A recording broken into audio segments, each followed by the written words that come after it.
Hi, welcome to More Orthodoxy. This is a channel dedicated to Catholics, Orthodox and Protestants alike. I've got with me today Jim Forrest. Jim Forrest is an American writer, an Orthodox Christian lay theologian, an educator and a peace activist. He's been involved with Christian luminaries such as Dorothy Day, Father Daniel Berrigan and Father Thomas Merton. He now lives in the Netherlands with his wife Nancy. So how are you doing today, Jim? I'm all right. I'm among the living. Excellent. Glad to hear that. So part of the focus today I would like to look at is your kind of profound activism and advocacy for peace, which you've been involved with for your entire career, as far as I could see. I was just wondering, why have you focused so centrally on your work for peace, loving our enemies, and some of Christ's harder teachings? I grew up in the 50s, and at that time, nuclear weapons were being tested even on a monthly basis by the United States, the Soviet Union, Britain, and France. And I remember watching as a child these tests, these open air tests, these bright explosions on the deserts and islands, and the mushroom cloud rising up from the devastation that it had caused.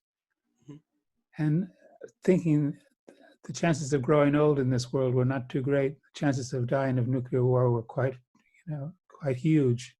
So I began thinking about war and nuclear war and the danger of war and all those kinds of things at a fairly early age, even before I think I was 10 years old, certainly by the time I was 12. And it's the subject which has never deserted me. So it's made me sensitive to other things. And I've outlived my expectations. I didn't ever expect to live this long. But me and millions of others would have been reduced to a little bit of radioactive dust. Thank God we haven't. Absolutely.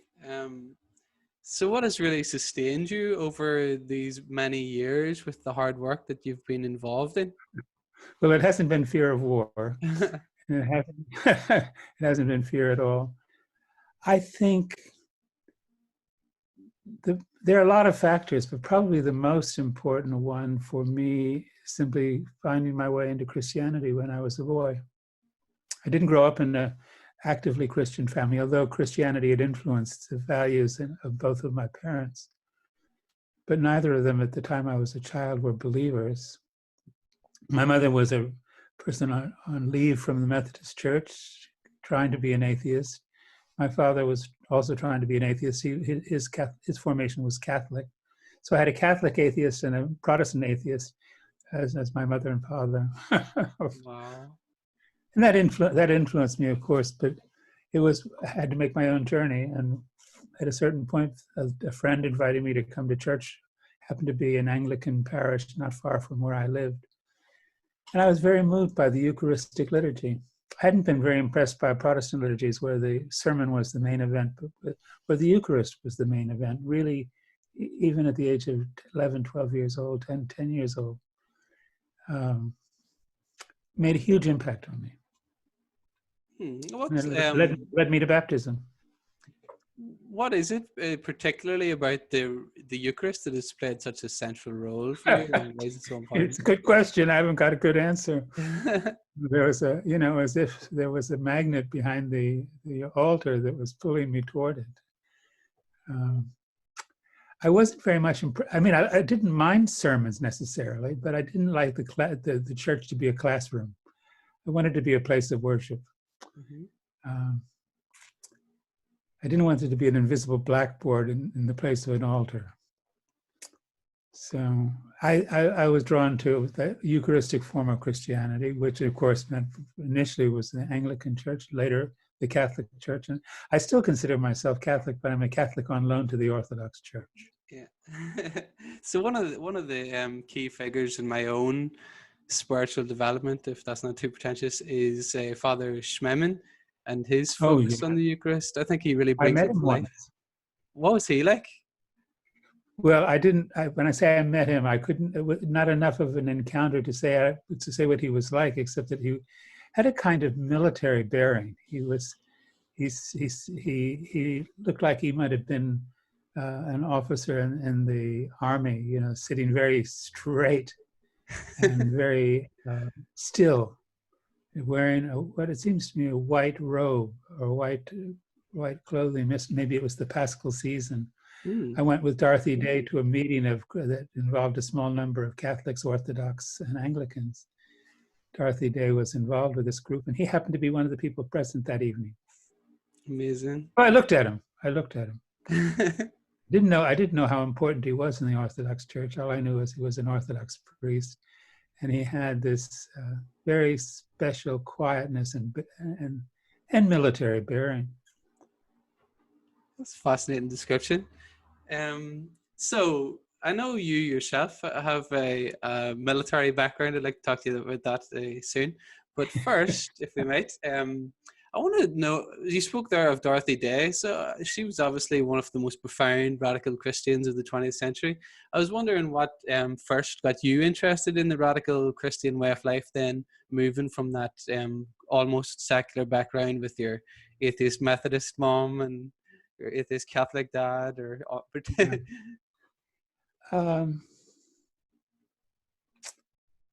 when I was in the Navy, I was working as a meteorologist in Washington, D.C. at the Weather Bureau headquarters. I would take the Catholic kid. I was working in a volunteer capacity in my free time at home for kids whose parents couldn't function as parents. And I would take the ones who were Catholic to Mass on Sunday sometimes. By that time, I'd become Catholic. And next to the parish church where we would attend Mass was a parish library. I was very impressed, a parish with its own library, and it was quite a good library. And one of the things that was stacked up on a window ledge in the library was a whole stack of copies of the Catholic Worker, the newspaper that Dorothy Day had founded and edited.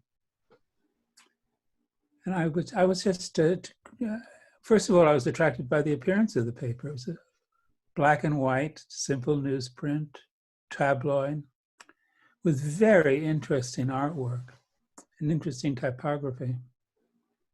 Simple but beautiful. And I took the whole stack with me back to the naval base where I was living and read them through. And I was so surprised and intrigued by the Catholic Worker. But this time I also, out of the same library, I had borrowed an autobiography written by Dorothy Day, The Long Loneliness, that I decided to go up to New York City and see the Catholic Worker for myself. And that was a life-changing experience. And Dorothy Day was there. I didn't talk to her, didn't dare to talk to her, but I did see her with her reporter's notebook in hand, taking notes at a Friday night meeting where it so happened Allen Ginsberg, the poet, was reading. Wow, well, I'm a big Bob Dylan fan, so that's interesting to hear too that he was there. I know they had a sort of close friendship. Dylan was influenced by Ginsberg. So that's what you saw was obviously a genuine Christian activism. I want to just ask you, what is the difference between that authentic activism of people like Dorothy Day or Fr Thomas Merton and our kind of modern activism, so-called, on Facebook or where we might share petitions and stuff? Why is that not enough?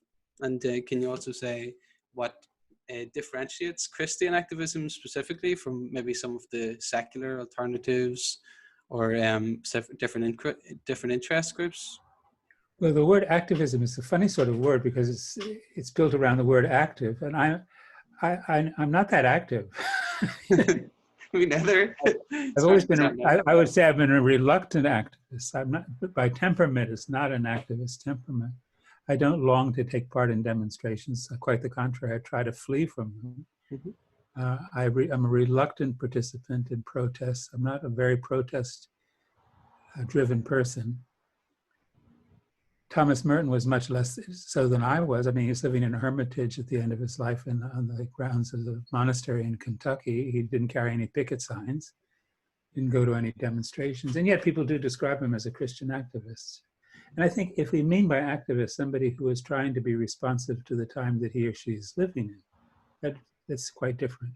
How do you respond in your vocation and your temperament and your gifts and your talents and your background and your resources and your education. How do you respond?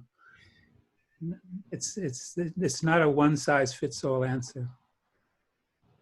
Yeah, that's fair. Because we even see a difference between two great activists like that, as you say, between Father Merton and between Dorothy Day. Different temperaments and different vocations, but both inspiring and something I think we can learn from both of them. And they're And complementary. yourself too. Um, so just with the Navy, we've discussed your move to the Catholic worker. Why did you decide to co-found the Catholic Peace Fellowship then? And how central were those concerns? So you mentioned about the threat of nuclear war. How central was the Vietnam War and the Cold War? The Vietnam War made me think that we needed to have a group in the Catholic Church that was especially focusing on helping people who didn't want to take part in the war for reasons of conscience, either because they regarded it as an unjust war, which of course it was, or because they found war in general an anti-Christian activity. So we would counsel up to 50 people a week during the height of the Vietnam War. We opened our doors at the very end of 1964, opened an office on the 1st of January 1965, and it's still going on. I wrote a booklet for the Catholic Peace Fellowship called Catholics in Conscientious Objection, which during the war, went through 300,000 copies or more. And actually had an imprimatur, a seal from the bishop that it was not at odds with Catholic doctrine. So it was something that was able to go into seminaries, high schools, Catholic colleges, and so forth, with that certification that though conscientious objection wasn't a familiar topic to Catholics, it was something that had the backing of the church.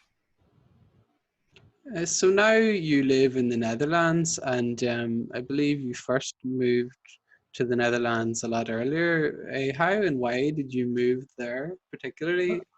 I was working for the peace organization in America called the Fellowship of Reconciliation, editing their magazine. And they needed a new person to come to the international headquarters of the Fellowship of Reconciliation, which was in Europe. I applied for the job and I got it. And in 1977, the beginning of the year, moved to the Netherlands, and not expecting to be here for so very long. I thought maybe 3, 4, 5 years, but it turned out to be 12 years at that job, and then I'm now a Dutch citizen. And what are some of the biggest differences between it and the States then? Well, for starters, we don't have President Trump haunting our television screen quite so much, which is a very nice benefit. Well, to be not sarcastic about it, it's nice to be in a country in which there's a much greater effort made by the citizens of the country to take care of each other, to help each other, to be co-responsible for each other. So in contrast to the United States, we have an excellent healthcare system. It works very effectively.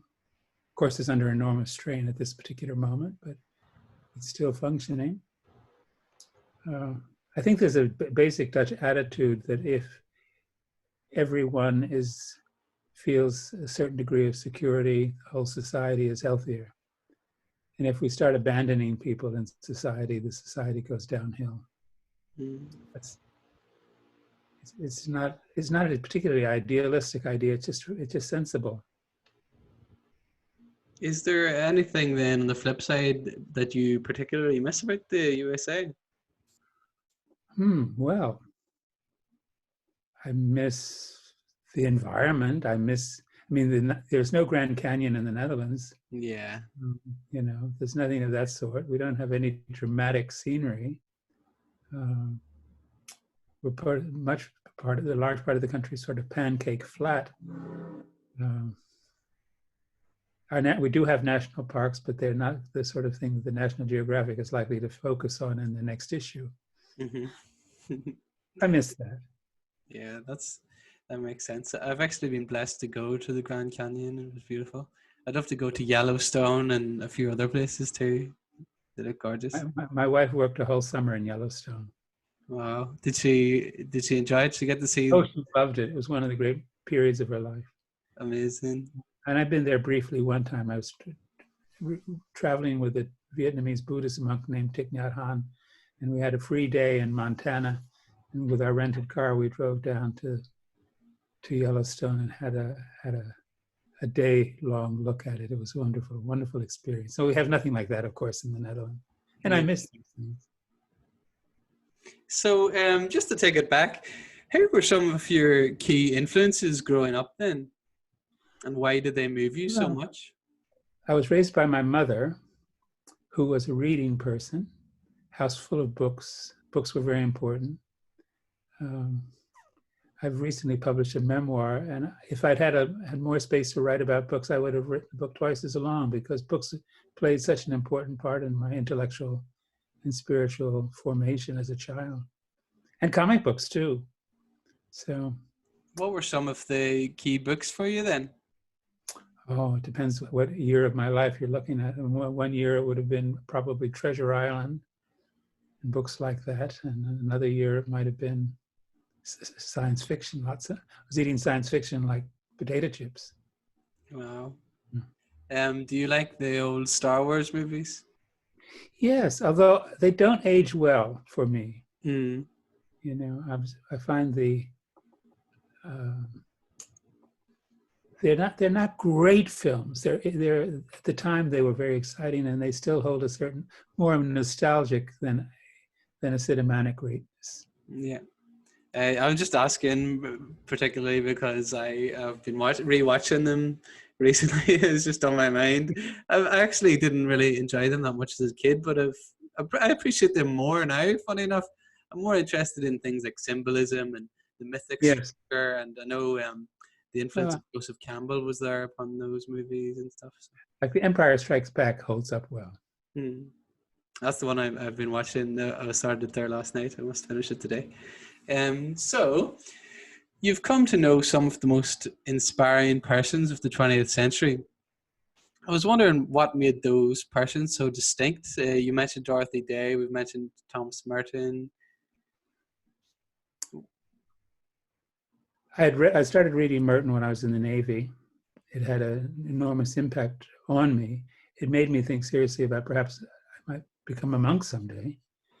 Didn't happen, obviously, but it was something which, there's a part of me which is a bit monkish. Dorothy, I just sort of, as I mentioned before, I sort of discovered the Catholic work. I discovered Dorothy Day through reading, went to visit, and realized that when and if, and it was just a question really of when, not if, I left the Navy, maybe I should take a turn at the Catholic worker while I figured out what came next in my life. And that's what happened. I went up. Dorothy had said, when you get out of the Navy, if you get out of the Navy, come and join us for a time. And so I did. And I got to know Dorothy quite well. And she, for a short time, I was the managing editor of the newspaper, the youngest managing editor they'd ever had, and certainly the least qualified. But Dorothy saw something in me in terms of journalism, editing, design, that sort of thing. And it was one of her gifts to give young people opportunities to do things, responsible activities that you wouldn't get very often in other situations. Mm-hmm. And what sort of responsibilities did you have at that time then? Well, of course, we were receiving homeless people all the time. So all of us were involved in cooking, baking food, buying food, cleaning up, spending time with the people who came in the door, many of whom were not psychologically in good shape, as well as having physical and other problems, financial, of course. But I had a special interest in writing and journalism. Dorothy, at a certain point, needed a new person to fill in as managing editor, because the one who had preceded me had left. And there was no one on the staff, as far as she was concerned, who was quite as interested in the paper as I was. So for whatever reasons, she appointed me, and I started laying out the paper editing pieces to fit the space available, choosing headlines, choosing graphics, organizing the space. It was very challenging. It was kind of puzzle work. Excellent. Is there anything then surprising that you might share with us about, say, Dorothy, or about any of those other famous personalities, the Christian personalities that you knew? Father Martin mentions, for example, about different TV shows that he was shocked to discover that they enjoyed. Is there any anecdotes like that? Well, Dorothy was an opera lover. And when she was in her old age, she listened to the opera a great deal on the radio because she could hardly leave her room. Her heart wasn't strong enough. It was challenged to go up and down the stairs. But I knew her younger when she would occasionally be invited to the opera. And if you wanted to get Dorothy to do something, you got 2 tickets to the opera, she'd be delighted to go with you. Excellent. I don't think of Dorothy as an opera sort of loving person, but she certainly was. She was also a very book-driven person, and there were certain authors that she especially loved. One of them was Dostoevsky, and she more or less insisted that I read the Brothers Karamazov and Crime and Punishment and other books, which took a while for me to read them. I didn't read them, in fact, until I was in prison. But once I had read them, I could see why they were so important to her. And they became important to me because I ended up spending quite a bit of time in Russia in the late 80s through the 90s. And Dostoevsky, if you've read Dostoevsky, it's an immediate door opener for Russians. Mm-hmm. Excellent. So let's discuss, if we may, some of your individual works and achievements then. Another personality that I take as seminal in your growth is Father Daniel Berrigan. I was wondering why you think he's so important, and you've written a book about him.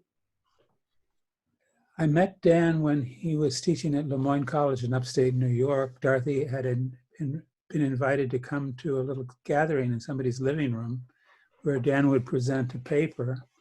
And she asked me, I was at the time managing editor of the Catholic Worker, and she invited me to come along with her. So I first met Dan under those circumstances. I didn't get to know him. I mean, it was an intellectual event. He was reading a paper which eventually became a chapter in a book. And it wasn't until several years later, the summer of 1964, that I went with Dan and maybe a dozen other people to a conference in Prague, Christian Peace Conference. This is in the very cold part of the Cold War. Mm-hmm. To cross the Iron Curtain to go to a peace conference was not something that was easily done, or many people would even want to do. Dan and I went, and that was when we decided to start the Catholic Peace Fellowship. He had been living in France on sabbatical for some months before. And in France, there was much more attention being paid to Vietnam than in the United States. The United States was involved militarily, but it wasn't receiving a lot of public attention. In France, which had been a colonial power in Southeast Asia, it was much more connected to Vietnam. He realized, and so did I, that we needed to do something as Catholics to respond to the Vietnam War. So, and after that, we spent a lot of time together. When he came back to New York, we'd see each other at least once a week. A common thread then amongst these personalities and yourself then is the central focus of loving our enemies and following those harder teachings, as we said.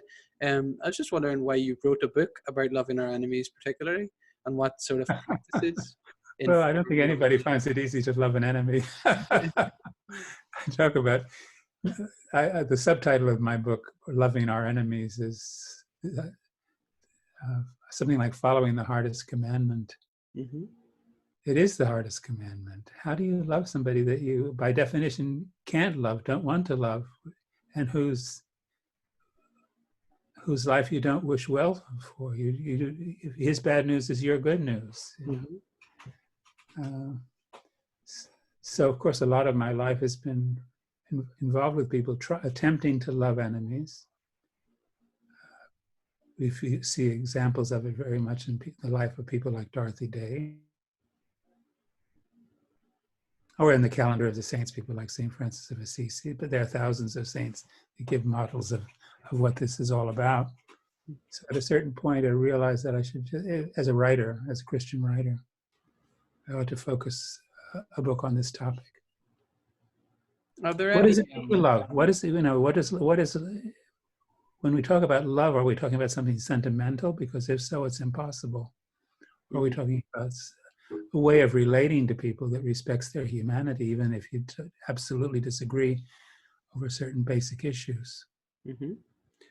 Something that Bishop Barron talks about, which I find easier to digest in a way, is willing the good of the other as other. Might sound a bit sparse, the language, but I think that helps me understand it. And yeah, well, I mean, you start by praying for this person. So if you don't want to pray for somebody, it's a sure indication it's an enemy. You're wondering if you have any enemies, and you start saying, do I want to pray for so-and-so? And you feel an innate resistance to doing so. Say President Trump. mm-hmm. Somebody suggests you ought to put President Trump on your prayer list. You say, not something I want to do. You really must do it. So is prayer then one of those central practices that have made it easier, if that's the right word, over time to... It immediately is. As soon as you start praying for somebody, there is a connection with that person. And it becomes more difficult to wish harm to that person. And you wish for the person, in the case of, take Trump, to recover from whatever mental illness he is suffering from, because he's obsessed with himself. And I don't think it's easy for him to tell the truth, or even if he knows the difference between truth and fantasy. I feel sorry for him. I have to resist some of the things he's doing in this world, quite a few of the things he's doing, but I don't have to hate him. Mm-hmm. Excellent. So if we might take it back just briefly to Dorothy Day and her example of loving other people, I was wondering what drew you to Dorothy in the first place, and why we should heed her voice today. Well, Dorothy was somebody who integrated spiritual life and social responsibility in an almost perfect way.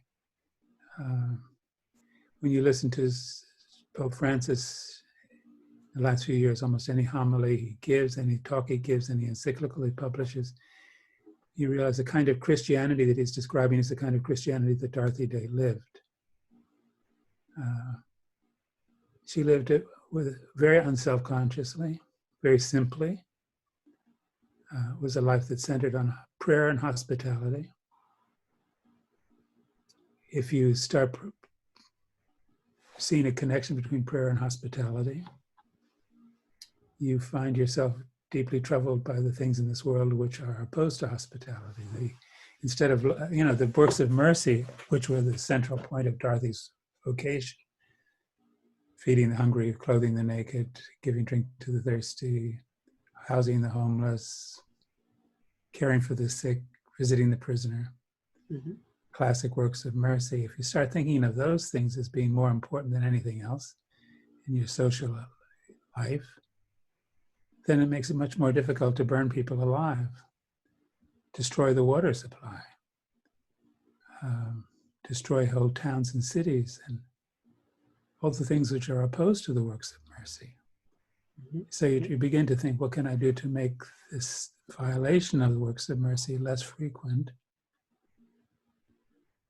and even help people to imagine a time when perhaps we are no more likely to be in favor of war than in favor of slavery.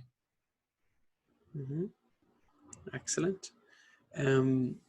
Another key personality in line with that way of life then is Father Thomas Merton. So you've obviously written a book about Father Merton also. I was wondering what lessons he has to offer us all. There's a verse in the gospel that was important to Merton. Well, there are many verses important to him, but one that stands out in my experience of him is, Lord, open my eyes. It's a prayer that Bartimaeus makes as he's sitting blind by the gates of Jericho and Jesus is passing by. Lord, open my eyes. If we really saw each other it would be, we realized in retrospect that until we, most of our life, we've been more or less blind. We hadn't really seen each other. We hadn't seen in each other the image of God. We had just seen the person as something to be used, manipulated, made to be profitable to our needs. If you really begin to see a person, the environment, the sky, the ground, the leaves, the water, the flowers, the garbage, whatever it is, the child, it can open your eyes in such a way that you can never live the same way again. And Merton was a person who had that kind of ability to really see the contemplative eye. Dorothy had it too, of course. And so did Dan Berrigan. And I think anybody whom we sort of think was sort of a model of sanctity, well, that will be obviously characteristic. We won't find a saint who is not able to see things pretty wholeheartedly, to open their eyes wide. Marvelous. So in your book, Road to Emmaus, you describe pilgrimage as a way of life. I was wondering what is the importance of pilgrimage and how does this differ from our more chaotic rootlessness of our seemingly transient age? Well, pilgrimage has two kinds of meanings. The one we probably think of first is going probably on foot to places like Santiago de Compostela, or getting to the Holy Land and entering the Church of the Resurrection, the Holy Sepulchre Church, and visiting the tomb where Christ rose from the dead, going to all the other places in the Holy Land where events in the New Testament, or Old Testament for that matter, occurred. Well, that's a good form of pilgrimage. It's not the only meaning of the word, however. There's also the meaning of how you walk on the earth, how you find God in the here and now, wherever the here and now happens to be. You can meet him, for example. You can meet God in the kitchen sink very easily, just washing dishes and praying. Say the Jesus prayer if you like, where you're washing the dishes. So there's a pilgrimage that doesn't require getting a passport and getting special shoes, marching off to Spain or the Holy Land. It's the pilgrimage you can make, right where you are, in the supermarket, in the kitchen, walking in the park, whatever. So I suppose that second definition speaks to our moment now, where we can do those small things at home and walk with our loved ones as we're confined to our houses, and if we're fortunate, maybe a garden. A garden. Yeah. Can you tell us then about your current stage on the journey, as it were? No, wait a minute. I've got to get a glass of water. I hear my voice is Sure. Not fully cooperative.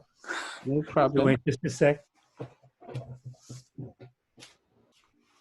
So I was just wondering there about your current stage on your journey in life, on this pilgrimage. Can you tell us a bit about that? For like many people my age, I'm 78.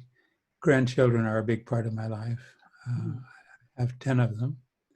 Wow. 4 of whom are 8 years old or younger, and live within. In one case, 2 of them live right here in the same town, and in the other case, 2 of them live not far away in the city of Harlem. So every week, normally, if it wasn't for the virus, I'd be spending at least half a day with each pair of children. That's important. That's very important to me. Now we're trying to figure out how to maintain contact by Zoom or Skype or whatever, FaceTime. Of course, I'm as a writer, one tends to write. I'm working on a book now about Thich Nhat Hanh, a Vietnamese Buddhist monk that I got to know during the Vietnam War and remained close to for many years.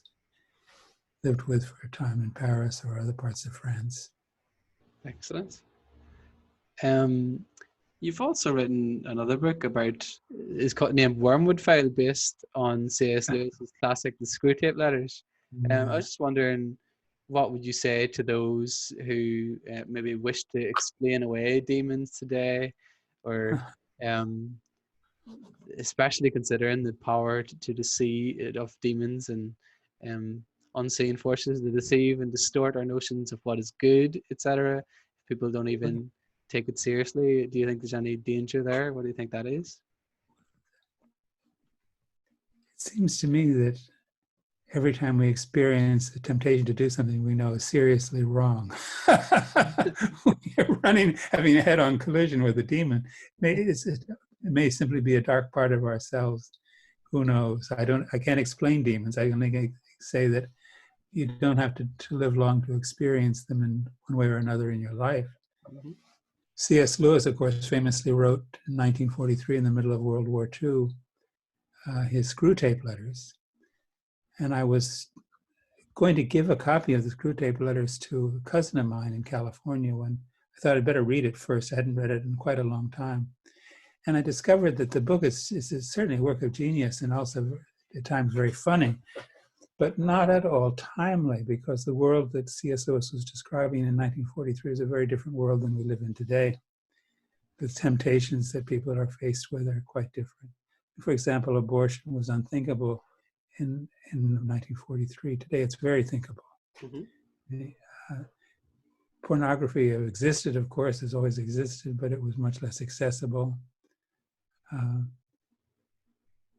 Issues of war and peace are not by any means new. They're as old as human history, but there are some new aspects to taking part in war that need to be considered.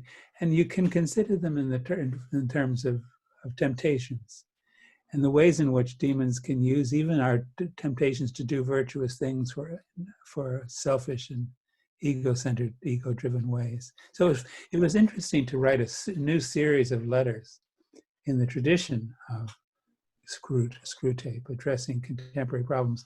In this case, the narrator is a demon named Wormwood, who has survived Screwtape's dark plans for him, and he reemerged, and he's writing to yet another, still more junior demon.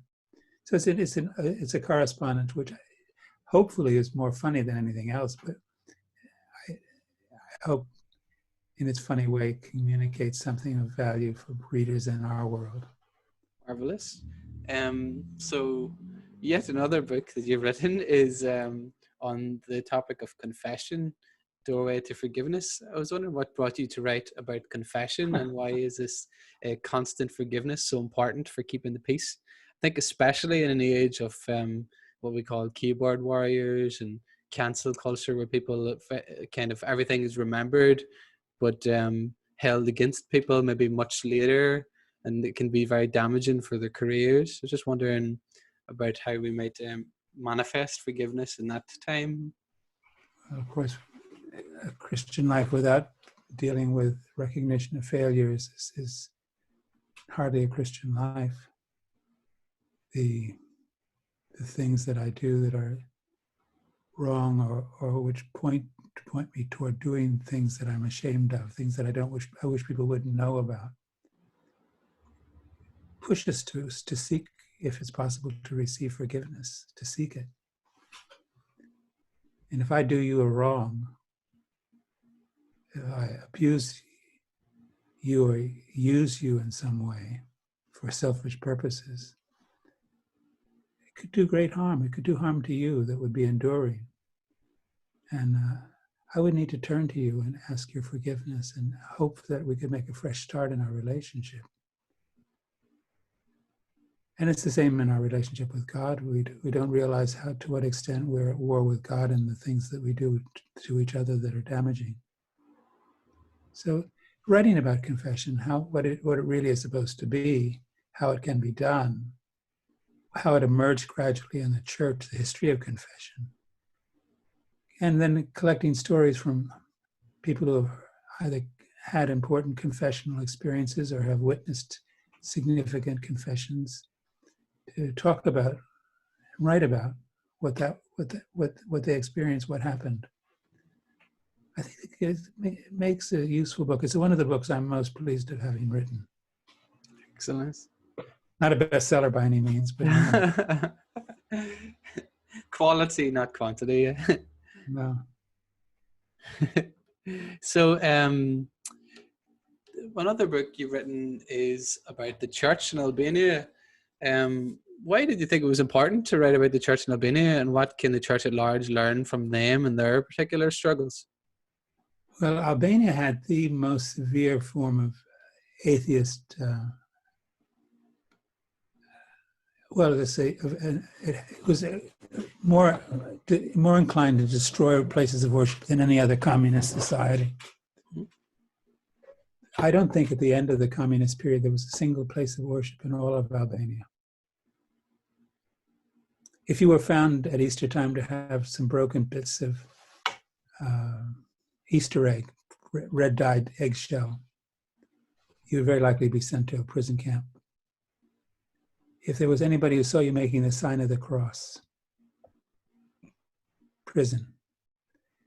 I think they were all together in the Orthodox Church in Albania. There were 9 priests still living in the last years of communism. And none of them functioning, of course, as priests. They're working on labor gangs, things like that. So when the communist period finally came to an end, it was remarkable to watch how rapidly the churches burst back into life again. And I went at the invitation of the World Council of Churches to spend about 3 months, I think it was, in Albania as a guest of the Archbishop of Tirana, traveling around meeting individual Christians who played important roles in the church during the period in which it was suffering repression, and people who were involved in bringing the church back into life again. It was a kind of Easter experience, a resurrection experience. Mm-hmm. It was just amazing to meet. I remember meeting one woman who must have been in her early 90s, who was known as the Archbishop of her city because she had turned her house into an underground place of worship. And though they didn't have a priest, actual priest, in a way, she was she was a kind of priest. She would gather a few trusted friends into her house in the middle of the night on Easter to listen to something against the law, to listen to the radio from Greece, broadcast of the Easter service, and put a glass of wine and a piece of bread in front of the radio.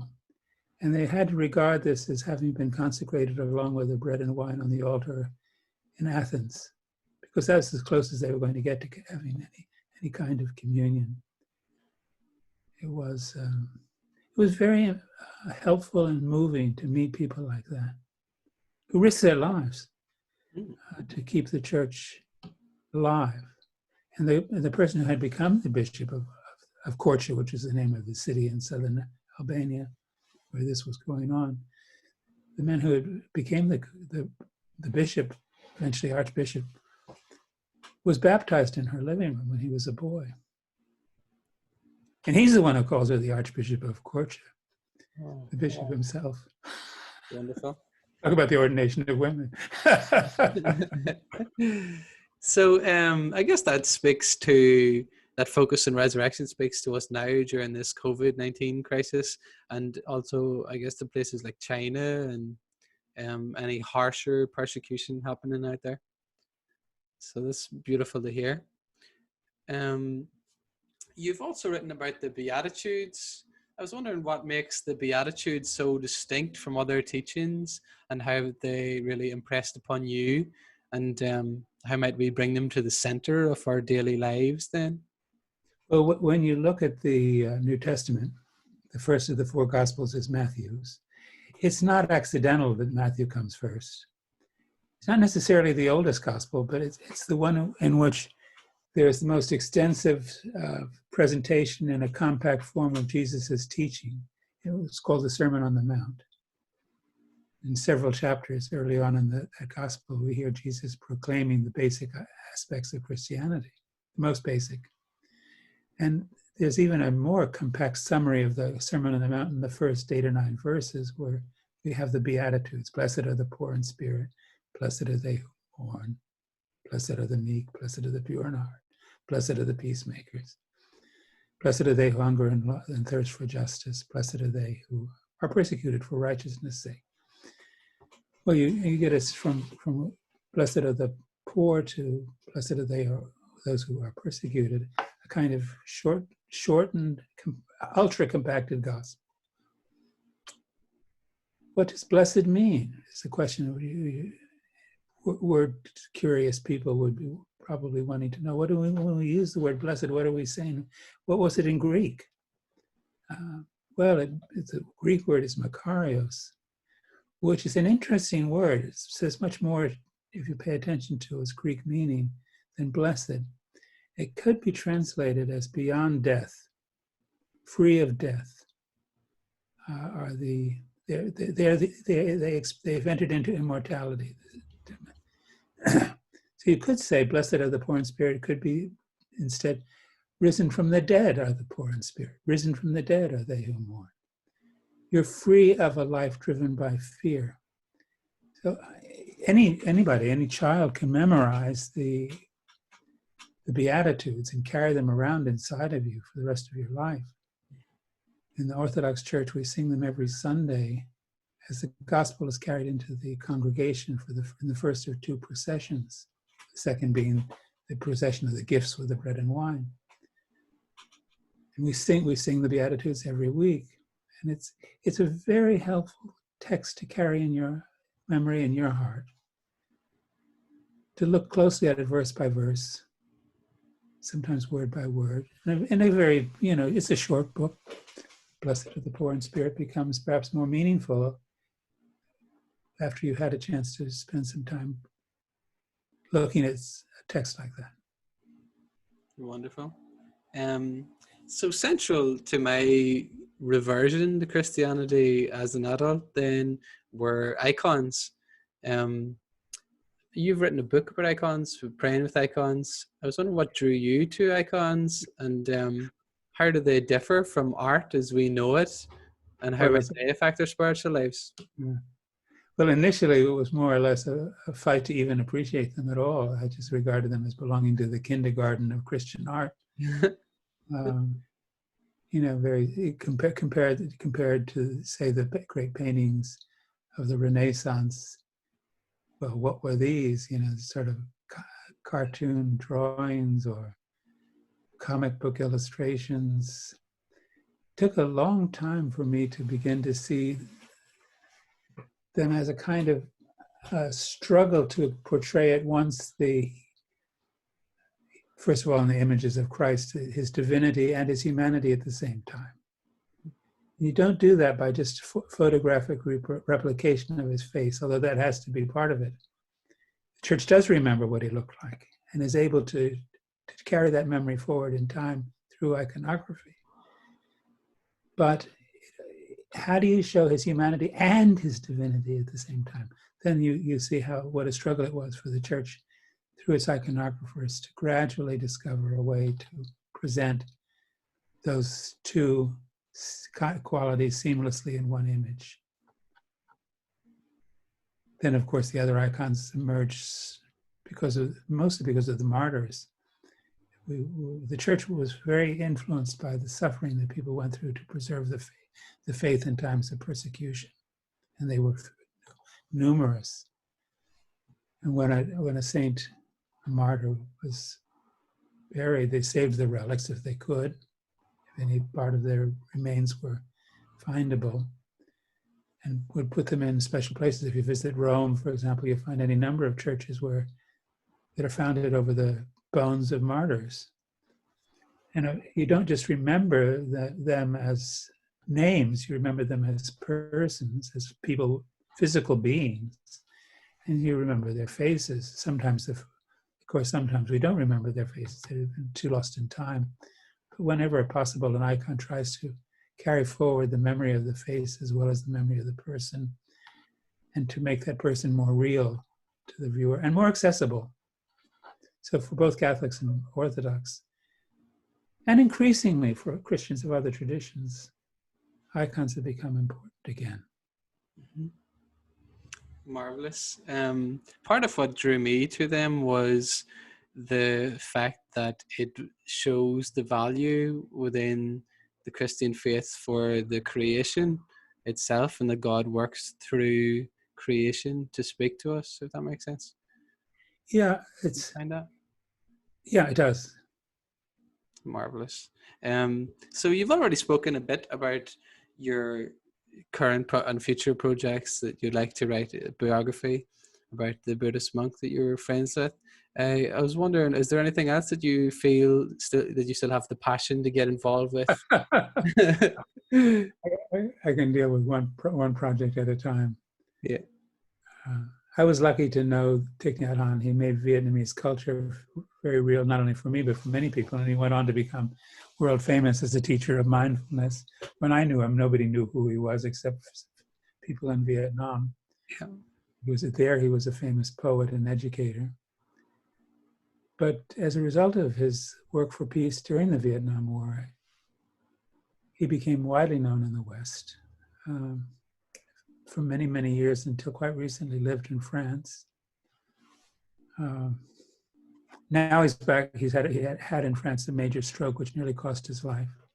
And he decided that when he recovered from the stroke, although he had never regained his voice, decided to move back to Vietnam. And he's now living at the monastery where he was first received as a monk many, many years ago. He's now in his 90s.